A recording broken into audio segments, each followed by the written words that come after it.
What happens when one of comedy's biggest names sits down for what should be a routine late-night interview, only to discover the host has a completely different agenda? What you're about to hear is the explosive conversation that left everyone in the studio speechless and ended with security being called. Make sure to subscribe and drop a comment below, because this story gets more intense with every word exchanged. The Tonight Show with Jimmy Kimmel was wrapping up another typical week of celebrity interviews when Chris Rock walked onto the stage. The audience erupted in their usual applause, but something felt different in the air. Rock settled into the guest chair with his characteristic confidence, adjusting his jacket as Kimmel shuffled through his note cards with an unusual intensity. "Chris Rock, everybody," Kimmel announced to the camera, his smile not quite reaching his eyes. "Thanks for being here tonight, Chris." "Thanks for having me, Jimmy. Always good to be back on the show," Rock replied, though he noticed Kimmel's tone seemed more formal than their previous encounters. Kimmel leaned forward slightly, abandoning his usual relaxed posture. "So, Chris, I want to talk about your recent comedy special. You made some pretty bold statements about cancel culture and how comedians are being silenced." Rock raised an eyebrow. This wasn't the typical softball opening question he expected. "Well, yeah, I think comedy needs to push boundaries. That's what we do. We say the things people are thinking but are afraid to say themselves. But don't you think there's a responsibility that comes with having a platform like yours?" Kimmel pressed, his voice taking on a sharper edge. "When you make jokes about sensitive topics, aren't you potentially hurting people?" The audience shifted uncomfortably.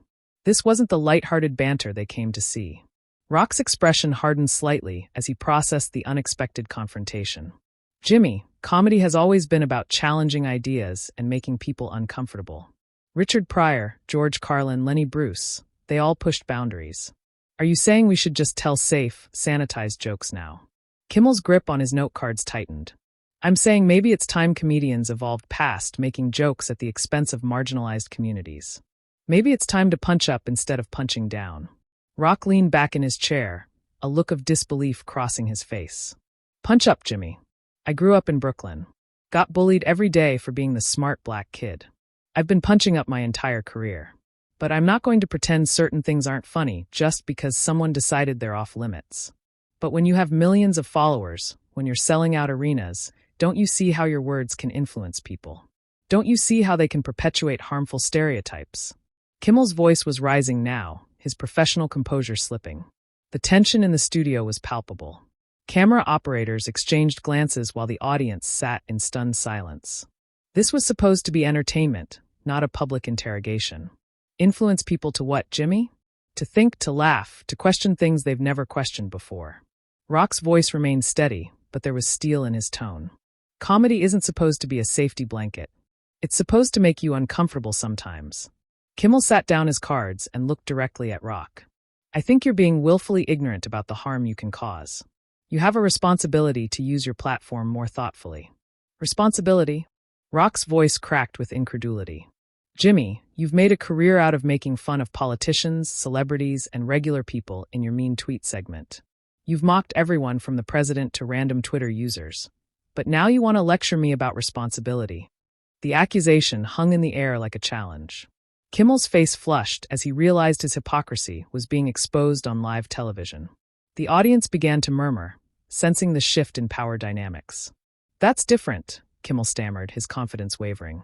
"Political satire serves a purpose. And social commentary doesn't." Rock shot back. "When I talk about relationships, about race, about society, I'm not just telling jokes. I'm starting conversations. I'm making people think about things they might not otherwise consider." Kimmel's jaw clenched. This wasn't going according to his plan. He had intended to position himself as the moral authority, the evolved comedian who had learned to be more responsible with his platform. Instead, Rock was dismantling his argument piece by piece. "You know what, Chris? I think you're hiding behind the excuse of comedy to avoid taking responsibility for the real-world consequences of your words." The accusation was like a slap across the face. Rock's eyes flashed with anger. And for a moment, the studio fell completely silent. Even the camera crew stopped moving, sensing they were witnessing something unprecedented. Hiding behind comedy. Rock's voice was dangerously quiet. "Jimmy, I've been doing stand-up since I was 17 years old. I've dealt with hecklers, death threats, and people trying to silence me my entire career. The one thing I've never done is hide behind anything. Kimmel realized he had crossed a line, but his pride wouldn't let him back down. All I'm saying is that maybe it's time to consider whether your comedy is helping or hurting. And all I'm saying is that it's not your place to make that determination, Rock replied, his composure remarkable given the situation. Comedy doesn't need a moral guardian, Jimmy. It needs to be free to explore every corner of human experience, even the uncomfortable ones. The conversation had devolved from an interview into a philosophical battle about the very nature of comedy itself. Neither man was willing to concede ground, and the tension continued to build with each exchange. The studio audience could feel the electricity in the air as both comedians stared each other down. What started as an interview had become something much more personal. And Jimmy Kimmel was about to make a move that would shock everyone watching. "You know what, Chris?" Kimmel said, his voice taking on a condescending tone that made the hair on the back of Rock's neck stand up. "Maybe the problem isn't that comedy needs to be free. Maybe the problem is that some comedians never learned when to grow up." Rock's eyes narrowed. "Excuse me? I mean, look at where we are in society right now. We're dealing with real issues, real pain, real struggles. And instead of using your massive platform to help heal those wounds, you're still up there picking at the scabs." The audience was completely silent now, sensing they were witnessing something that would be talked about for years. Rock leaned forward in his chair, his patience wearing thin. "Jimmy, let me ask you something. When did you become the arbiter of what's appropriate in comedy? When did you decide that your way of doing things was the only right way?" Kimmel's laugh was bitter and hollow. "I didn't decide anything, Chris. Society decided. The audience decided. People are tired of comedians who think they can say whatever they want without consequences." "Consequences?" Rock's voice was incredulous. "Jimmy, I've faced consequences my entire career. I've been booed off stage. I've had venues cancel shows. I've had people walk out on me. But you know what I didn't do? I didn't change my material to make everyone comfortable. And maybe that's your problem," Kimmel shot back, his mask of professionalism completely gone now. "Maybe that's why your last special got mixed reviews. Maybe that's why some venues are hesitant to book you. Maybe it's time to admit that the world has moved on and you haven't." The personal attack landed like a punch to the gut. Rock sat back in his chair, genuinely stunned that Kimmel would go there on live television. The audience gasped audibly, and several people in the front row looked visibly uncomfortable. "Mixed reviews." Rock's voice was dangerously quiet. "Jimmy, my last special broke streaming records. It was the most watched comedy special of the year. But even if it wasn't, even if it bombed completely, that wouldn't make your argument any more valid." Kimmel realized he had made a tactical error, but instead of backing down, he doubled down. "Numbers don't equal quality, Chris, and they certainly don't equal social responsibility." "Social responsibility," Rock repeated, shaking his head. "You keep using that phrase like it means something, like you have some moral authority to lecture other comedians." "I have a responsibility to my audience," Kimmel declared, gesturing toward the crowd. "I have a responsibility to use this platform in a way that doesn't perpetuate harm." Rock looked out at the audience, then back at Kimmel with a mixture of pity and disgust. "Your audience, Jimmy? These people came here to be entertained, to laugh, to forget about their problems for an hour. They didn't come here to watch you grandstand and virtue signal." "I'm not grandstanding," Kimmel protested, but his voice lacked conviction. "Aren't you?" Rock challenged. "This entire conversation, this whole setup, it's not about comedy or responsibility. It's about you trying to position yourself as the good guy, the evolved comedian who's learned to do better. It's about your ego, not about helping anyone." The accusation hit home, and Kimmel's face flushed red with anger and embarrassment. Several audience members were nodding along with Rock's assessment, and Kimmel could feel the room turning against him. "That's not true," Kimmel said, but his voice was shaky now. "Isn't it?" Rock pressed. "When's the last time you took a real risk in your comedy, Jimmy? When's the last time you said something that might actually offend someone? You play it safe every single night, telling jokes that everyone already agrees with, and then you have the audacity to lecture other comedians about pushing boundaries." Kimmel's hands were trembling slightly as he reached for his water glass. "I take risks. I make political jokes all the time."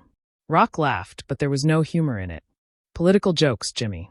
Making fun of politicians everyone already hates isn't risky. It's the safest thing you can do. You're preaching to the choir every single night." "At least I'm not making jokes that hurt vulnerable people," Kimmel shot back, grasping for moral high ground. Vulnerable people? Rock's voice rose for the first time. Jimmy, I grew up poor, black, and getting my ass kicked every day in school. I know what it means to be vulnerable. But you know what helped me get through it? Comedy. Laughing at the absurdity of life, including my own pain. The rawness in Rock's voice cut through the studio like a knife. Even the hardened camera operators seemed moved by the genuine emotion behind his words. That's not the same thing, Kimmel insisted, but he was losing ground fast.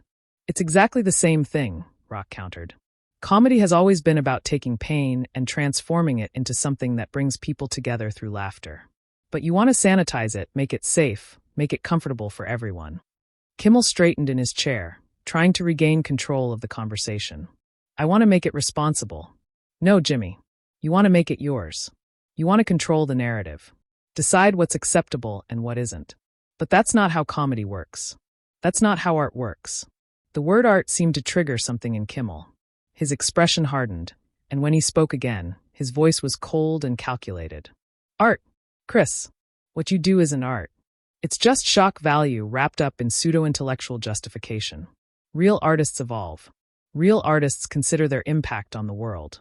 The studio fell dead silent. Even the producers in the booth looked stunned by the viciousness of the attack. Rock stared at Kimmel for a long moment, processing what had just been said. Shock value. Rock's voice was barely above a whisper, but it carried more power than if he had shouted. Jimmy, I've been doing this for over 30 years. I've headlined every major comedy club in the country, sold out Madison Square Garden, won Emmy Awards, Grammy Awards, but according to you, it's all just shock value. Kimmel realized he had gone too far, but his pride wouldn't let him apologize. I'm just saying that maybe it's time to consider whether what you're doing is actually serving a purpose beyond getting laughs. Rock stood up from his chair, towering over Kimmel, who remained seated. The physical gesture sent a clear message that the interview was over. But Rock wasn't done talking. Let me tell you what serves a purpose, Jimmy. Making people laugh when they're going through hell. Giving them permission to laugh at things that scare them, confuse them, or hurt them. That's what comedy does. That's what I do. Standing over Kimmel, Chris Rock's presence filled the studio as the host realized he had pushed one of comedy's legends too far. What happened next would become one of the most talked about moments in late-night television history. Kimmel looked up at Rock, suddenly aware that the power dynamic had completely shifted. Chris, please sit. Down. We're still on the air. No, Jimmy. I think I'm done sitting, Rock replied, his voice steady but filled with barely contained anger. You wanted to have this conversation, so let's have it. Let's talk about what comedy really is. The audience was transfixed, phones out, recording what they knew was television history unfolding before their eyes. Kimmel gestured frantically to his producers, but Rock wasn't finished. You sit there every night, Jimmy, making jokes about celebrities, politicians, regular people on social media. You make fun of their appearances, their mistakes, their personal lives, but somehow that's different from what I do. Kimmel tried to interrupt. Chris, that's not the same thing, and you know it. It's exactly the same thing. Rock's voice boomed through the studio. The only difference is that I'm honest about what I'm doing. I don't pretend to be some moral authority while I'm roasting people for entertainment. The host's face was flushed with embarrassment and anger. I don't punch down at vulnerable communities. Rock let out a laugh that was equal parts amused and disgusted. Vulnerable communities, Jimmy. Every single person you make fun of is someone's family member, someone's friend.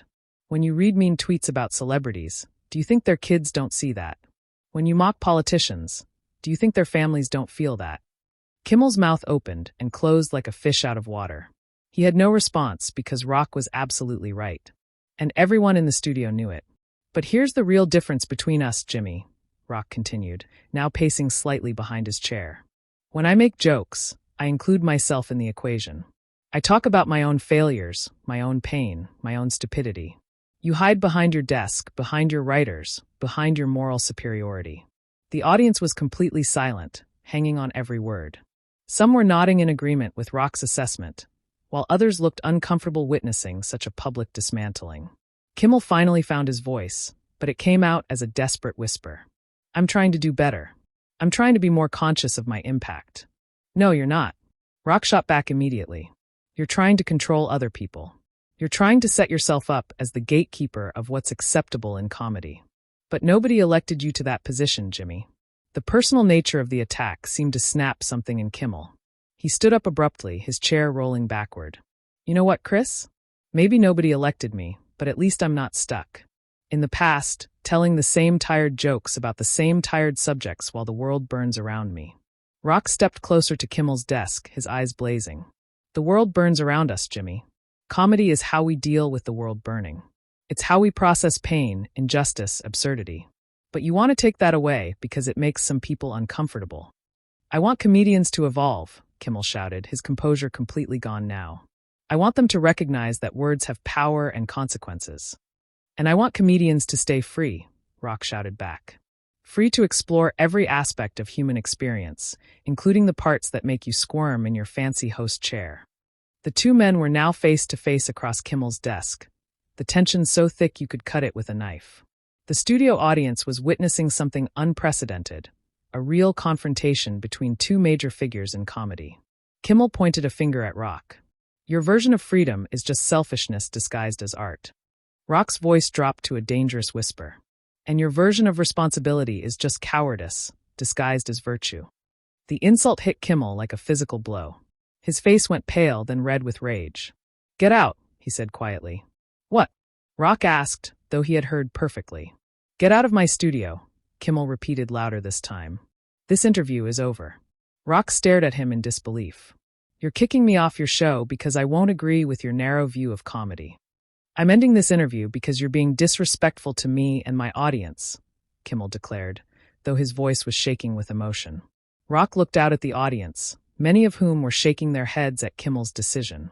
Your audience seems to be handling our conversation just fine, Jimmy. Maybe the problem is that you can't handle being challenged. Kimmel waved toward the wings. Security. The audience gasped as two security guards began walking toward the stage. Rock held up his hands, a look of complete amazement on his face. Unbelievable, Rock said, shaking his head. You invite me on your show. Ambush me with a lecture about comedy. Attack my career and my art. And when I defend myself, you call security. The security guards reached the stage but hesitated, clearly uncomfortable with the situation. Rock looked at them and smiled. It's okay, fellas. I know when I'm not wanted. He turned back to Kimmel, who was standing behind his desk like it was a fortress. This is exactly what's wrong with comedy today, Jimmy. When someone disagrees with the approved narrative, they get silenced. Kimmel's voice was barely audible. Just go, Chris. Rock nodded, straightening his jacket with dignity. I'll go, but I want your audience to remember this moment. This is what happens when comedy becomes controlled by fear instead of driven by truth. He walked toward the edge of the stage, then turned back one final time. You know what the saddest part is, Jimmy? We used to be on the same side. We both wanted to make people laugh to bring some joy into their lives. But somewhere along the way, you decided that wasn't enough. You decided you needed to be their moral teacher, too. Kimmel stood frozen behind his desk, unable to respond. As Rock delivered his final blow. The thing is, people don't need us to teach them how to think. They need us to help them remember how to laugh. And that's something you've clearly forgotten how to do. With that, Chris Rock walked off the Jimmy Kimmel Live stage, leaving behind a stunned audience and a host who had just made one of the biggest mistakes of his career. The studio remained silent for several long seconds before Kimmel finally managed to stammer out a commercial break. The footage spread across social media within hours, with comedy fans and fellow comedians weighing in on both sides of the debate. But one thing was clear to everyone who witnessed it. Jimmy Kimmel had revealed himself to be exactly what Chris Rock accused him of being, a comedian who had forgotten what comedy was really about. What did you think about this explosive confrontation? Do you think Jimmy Kimmel crossed the line by trying to lecture Chris Rock about comedy? Or do you believe comedians have a responsibility to consider the impact of their words? Drop your thoughts in the comments below, and make sure to subscribe to Shoaib Buzzer Stories for more stories that dive deep into the moments that define entertainment.